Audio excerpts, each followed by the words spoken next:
8 years ago, Sega released a new IP for the PlayStation 3 called Valkyria Chronicles, a tactical role-playing game taking place in a fictional world that crosses World War II era combat with magic and mysticism. The game had rave reviews from critics all over and had done well enough that it became a series of games, with Valkyria Chronicles 2 being released for the PlayStation Portable, and even a Valkyria Chronicles 3, which never saw a release outside of Japan.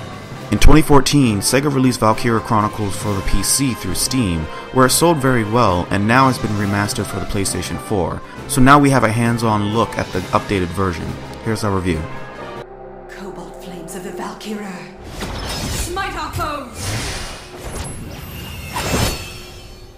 All forces, there stands Gallia! Claim her!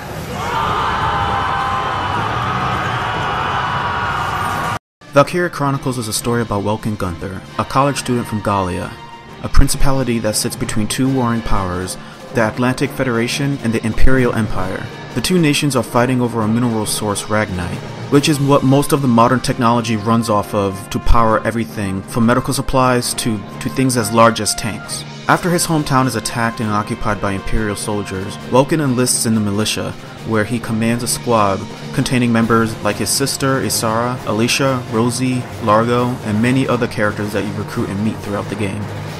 The Imperial army is led by Maximilian and his three generals, Gregor, Jaeger, and Silvaria Bless, a descendant of the ancient bloodline called Valkyria, who wield superior power to the point of conventional weapons are useless against them. The gameplay of Valkyria Chronicles feels a lot like a cross between Front Mission and Fire Emblem with third-person shooter elements. However, it's not a grid-based map. You do get a map of the entire stage where you can pick and choose characters using command points. From that point, the individual character's ability points are used to move and attack the enemy. Once you pick a character, the game zooms to the location and you can move based on how full their meter is. Once you spend a point on a character, you can't take it back and you have to commit to your choice, but unlike Fire Emblem or Front Mission, you can spend multiple command points on the same character at a reduced AP meter cost. You won't be able to move as far picking the same character over and over each time, but if you're in a good position to fire on an enemy unit, it could be worth spending multiple command points on just one character. You can also unlock and give special commands to your units that can either provide boosts to character stats, heal injured characters, or even attack enemies who might be outside a unit's range of attack. There are 5 classes in total: Scouts, Shock Troopers, Lancers, Engineers, and Snipers. There are, however, special characters like the game's protagonist who commands a tank that has great defense and awesome destructive power. You don't level up individual characters in this game. Everyone who shares the same class levels up together, so while grinding for levels, you don't have to worry about leveling up one of your units at a time. If one of your characters loses all of their HP, instead of being completely killed off and never to be used again, if you have a unit get to the KO'd character within 3 turns, a medic will come to escort them out the battlefield. You can even bring them back in the same stage after a couple of turns pass. But if either an enemy unit reaches the downed character, or if 3 turns pass without anyone getting to them and requesting a medic, the character will die and can never be used again. There is no shortage of characters that you can choose to have in your party, so reloading saves over and over isn't much of a necessity if you let a character die.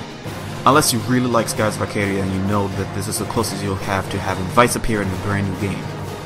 Overall, the gameplay was tons of fun, but you only get higher ranks in the game based on how fast you complete the level.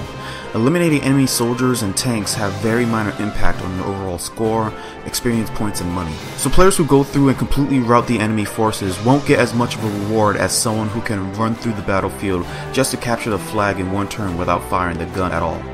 There are completion videos that show off how to exploit levels where it's possible, and it all but completely breaks the game in some places, and overall takes away the fun of actually playing the game. Still, I would definitely recommend this game.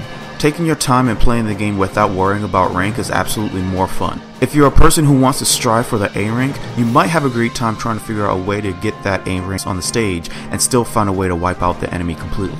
The game might not be for you if strategy is not your thing, or you only intend to play it once on normal and then never again. This was meant for RPG fans who love tactics and would like some shooting elements thrown into the mix. If you love those types of games, then you can definitely get your money's worth, as well as a challenge. Especially with New Game Plus, as well as a hard mode setting that you unlock after finishing the game once. But even ignoring the need to try to get an A rank on every mission the first time, you could still find a game challenging even on its normal setting.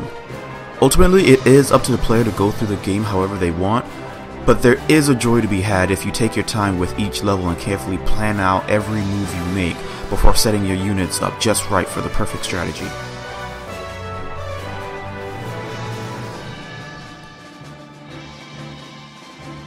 Don't forget to subscribe for more content and videos from Con Freaks and Geeks and confreaksandgeeks.com.